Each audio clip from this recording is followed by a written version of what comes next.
Morning. How are you today? I want to do an exercise before we start the conversation is if I can ask you to close your eyes, please. And we are going to go to the future. We are going to 5 years from now. So let's go to your morning in 5 years. Where do you live in 5 years? Try to think, where are you going to live in 5 years?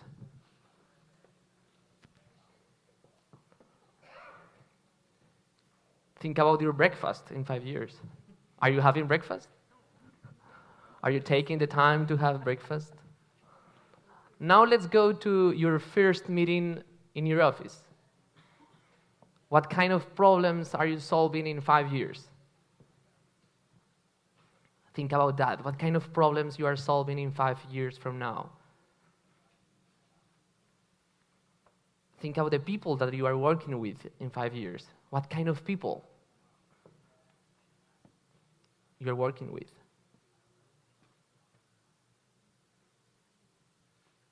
Do you use WhatsApp or Telegram? How do you communicate to each other in 5 years? Now let's go to lunch. Where do you have lunch? Do you have time for lunch?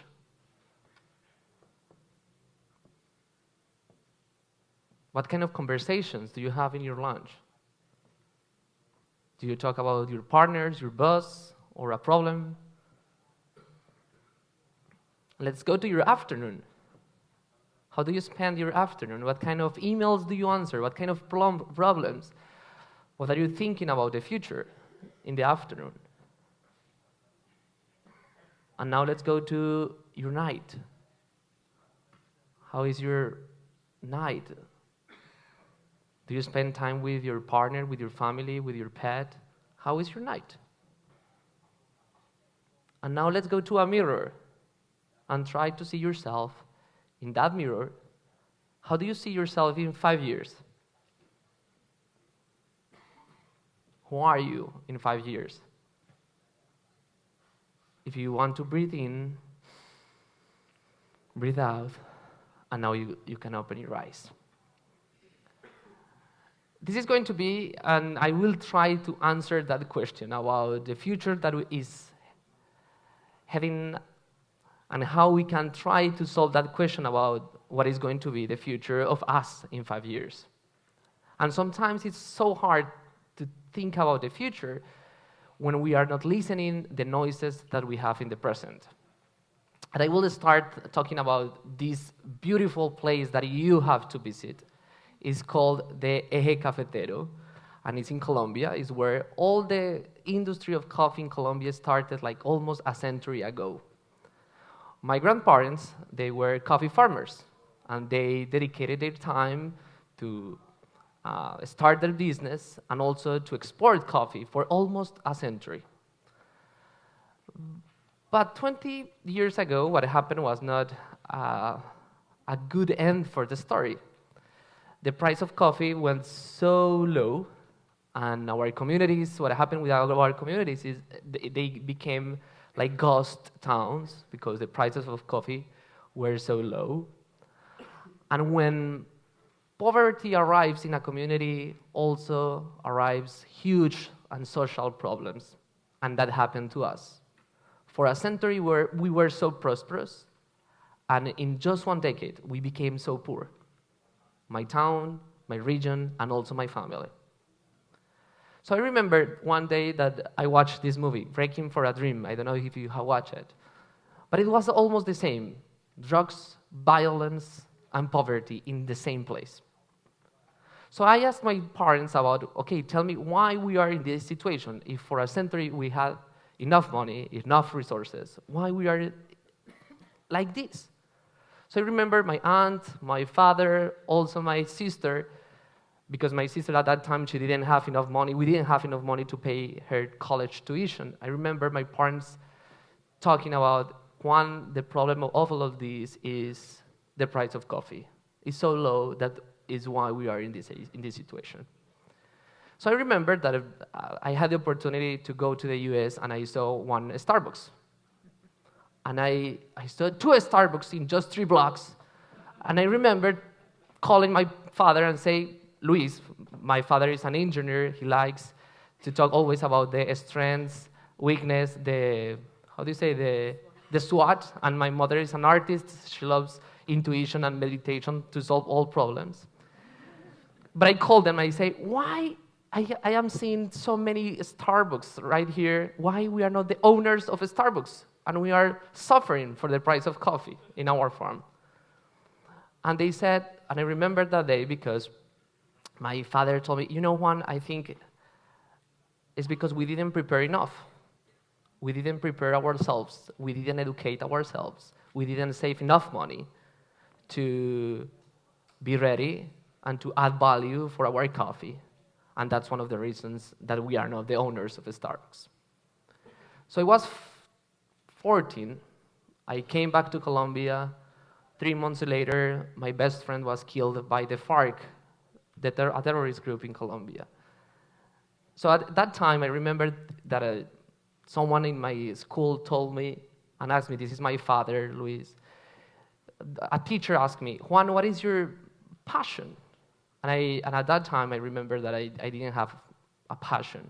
So I went to my home and I asked my father, Father, I am so worried because my best friend was killed. And my teachers are asking me about my passion. So he said, okay, let's go to Encarta. I don't know if you remember Encarta. So we took CDs and went to Encarta to see what passion means in Espanol, in Spanish. And when you see it and when you read it, you will find that passion in Spanish, the first meaning is the lack of action. And the second meaning about passion in Spanish is to suffer. But, so I was like, oh my God, this is really, all my teachers are asking me about what is your passion.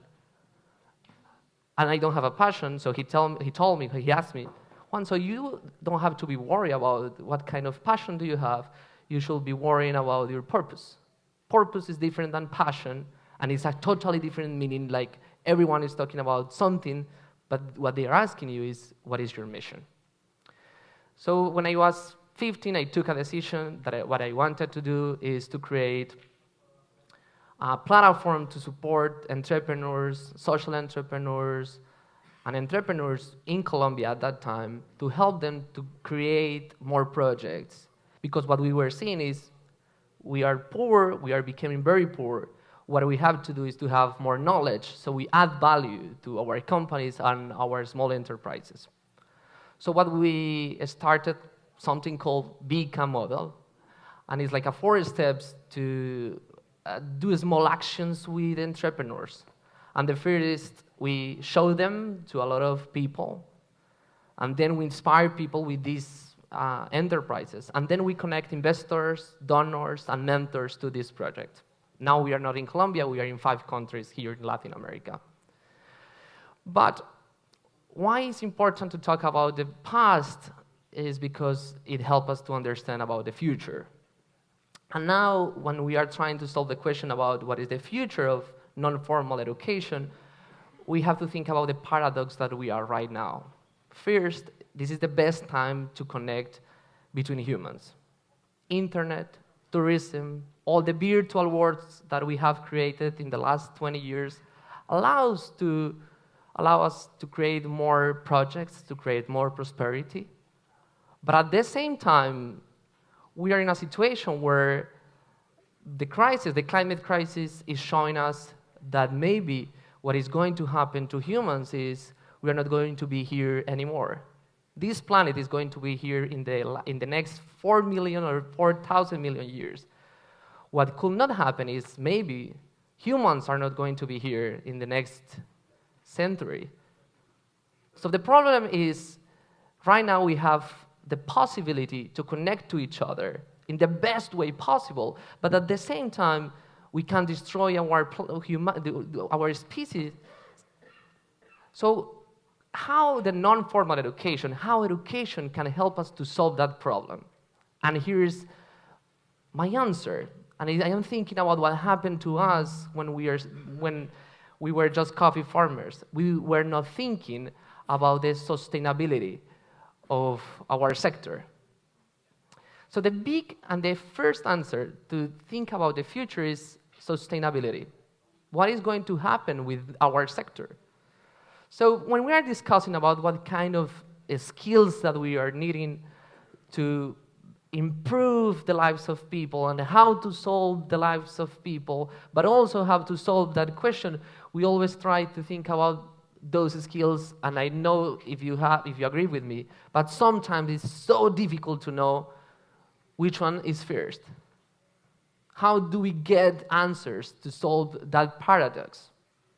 So I am trying to solve this question. How to use education to really have and create a more sustainable community where we are more prosperous, but at the same time we'll still work with our communities and we do our work. So I think we have to think about three main problems that we have right now to solve that problem. And let me tell you what happened to us 5 years ago. We went to high schools in Latin America, and we asked young people about the leaders that they have, what kind of leaders they have, and what kind of personalities they have. And what we discovered is when they were talking about leaders in their high schools, they were talking more about people more like pop stars and rock stars rather than leaders. They were saying that their president, their school's president, was telling them that he's going to change the principal, or someone told us that the first proposal of this young guy was to build a swimming pool, something like that.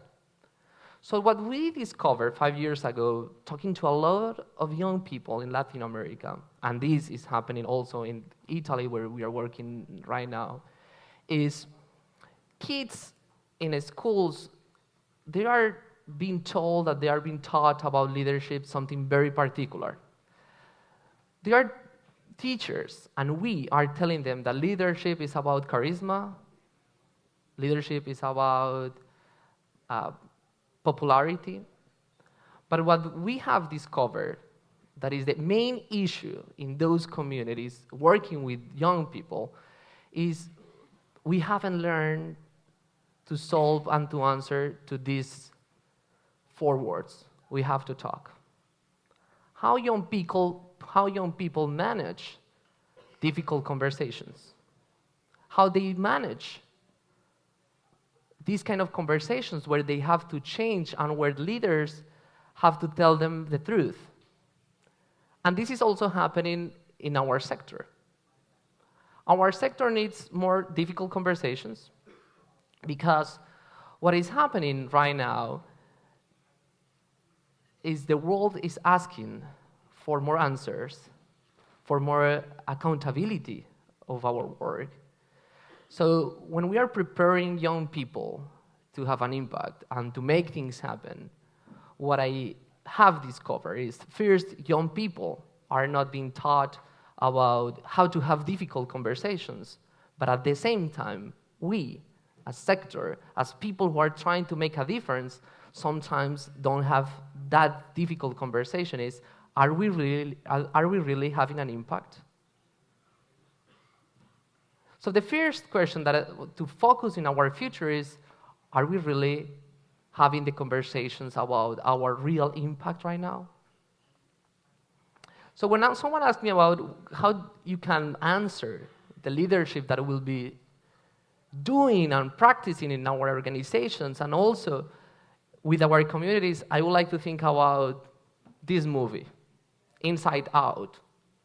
If you're a parent, you know this. It's like leadership is like when a father or a mother is trying to give vegetables to a kid. It's very difficult, but it's the right thing to do. And that's leadership. Leadership is not about ice cream. It's not like giving people what they want to hear. And right now, our sector, what it needs to improve is to eat the broccoli.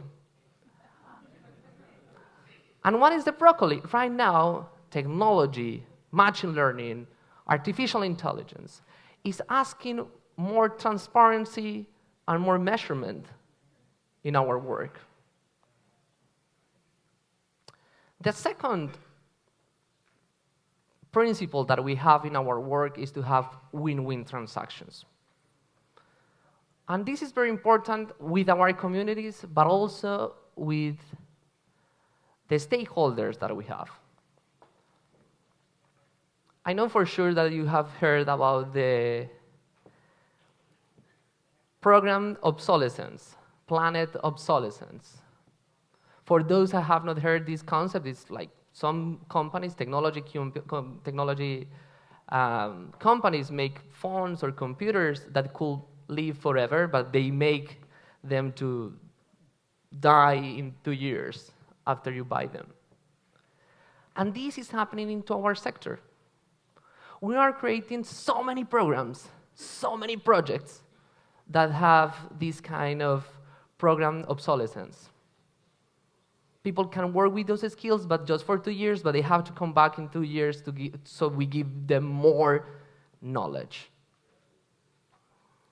And these win-win transactions, if we have more win-win transactions, we can create programs where people believe in our work, but also they want to come in the next 2 years.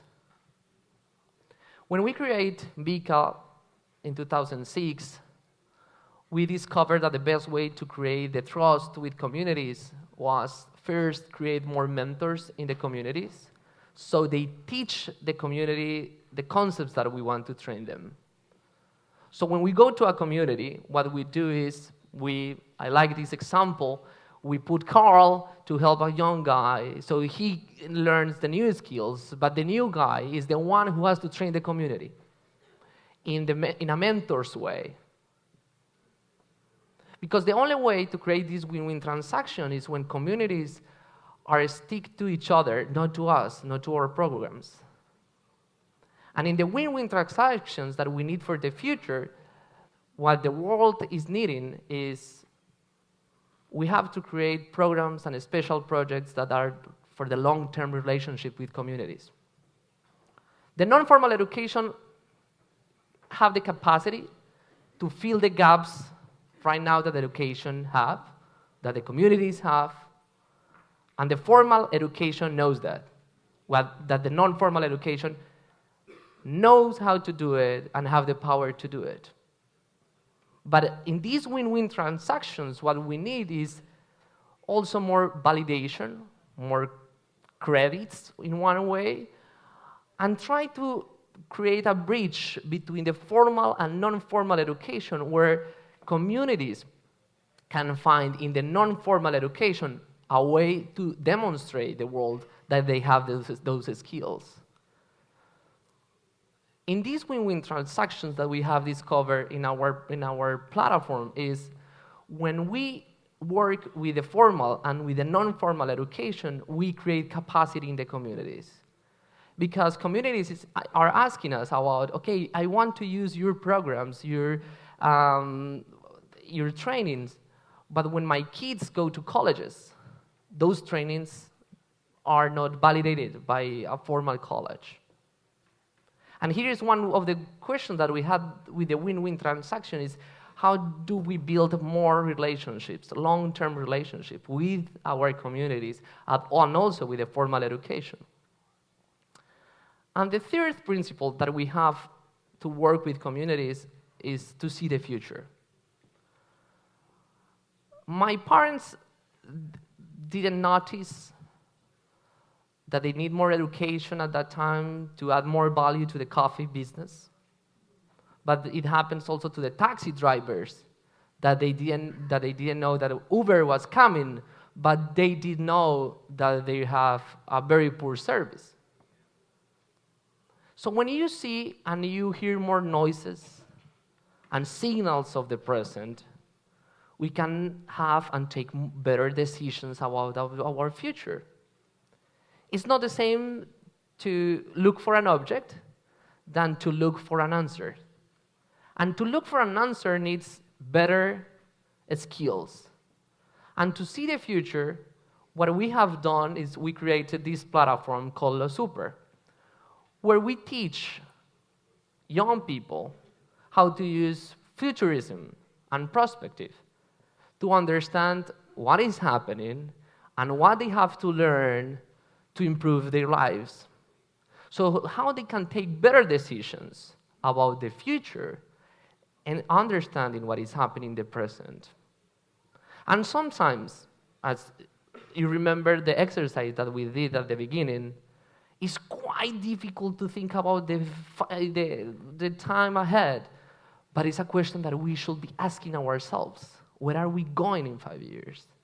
But the second question that we have discovered that is important to teach young people about the future is we have to have this tourist view about the present. And the tourist view about the present is how we watch and listen more what is happening right now to us. And let me tell you two things that I have discovered in the commission that we are at the World Economic Forum and in the Global Shapers community and also on the World Bank, thinking about how the non-formal education can improve and can do it better. And we have discovered two things. First, FinTech, the way that small enterprises and the communities are trying to find money for their projects is going to arrive at the non-formal education. And let me tell you why. Young people are asking for loans to educate themselves. And right now, what is happening in every country in the world is young people are in so high debt. But also, the non-formal education needs to find a new way to finance and to have money for their projects. And here is where the FinTech will be appearing in our sector. Because if we create platforms where people can buy for the products and services in a different way, non-formal education can be part of the solution if we have microloans for them. But still, we don't have the FinTech applied to our sector. But if we go to see what is happening in FinTech, finance, and technology, what is happening is it's changing the way people access to money, access to loans. But our sector needs to put more energy and time to think how do we sponsor our kids and our programs in different ways. And one way to do it is to watch what is happening in the FinTech sector. And the second is what is happening with platforms to measure skills in young people. Machine learning, cognitive machine, artificial intelligence is allowing us to understand what kind of skills people have, what kind of strengths they have, and human resources are using those platforms to hire people. So how are we using artificial intelligence and machine learning to measure the skills that we say that we are teaching to kids? So one of the questions that this is some of the professors that we use in Atlas Zúper. So my question for you is this. The curriculum that we teach now make our society stronger? Are we having the difficult conversations that we need to improve our work? Are we really having win-win transactions with our communities so they really not depend in ourselves, but depend more in their own learning? And the third is, are we really using what is happening in the fourth industrial revolution to improve and measure the work that we do? And I have a gift for you.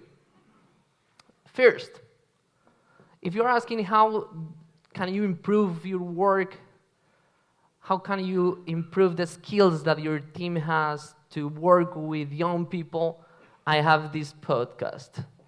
This guy has this podcast, The Masters of Skill. And you will find the skills and the interviews to know how to improve and how to scale the work that you do. Second, the last report of the Institute, the Future Institute, about the human-machine partnerships. And what you will find in this report that is the debate is not about machines replacing humans. It's about humans working with machines to improve the life of humans. Because in these debates about the future of education and technology, so many people said that the machines are the future. And I think, of course, machines can tell us about the past, but the only ones who can change the future are we, the humans. But we have to use machines and we have to use technology to improve our work. And the third is a movie. I love movies, if you have seen. Contact. And why is that? Because in that movie, you understand that it's very important to listen to signals and to take decisions using both technology and intuition. Thank you so much.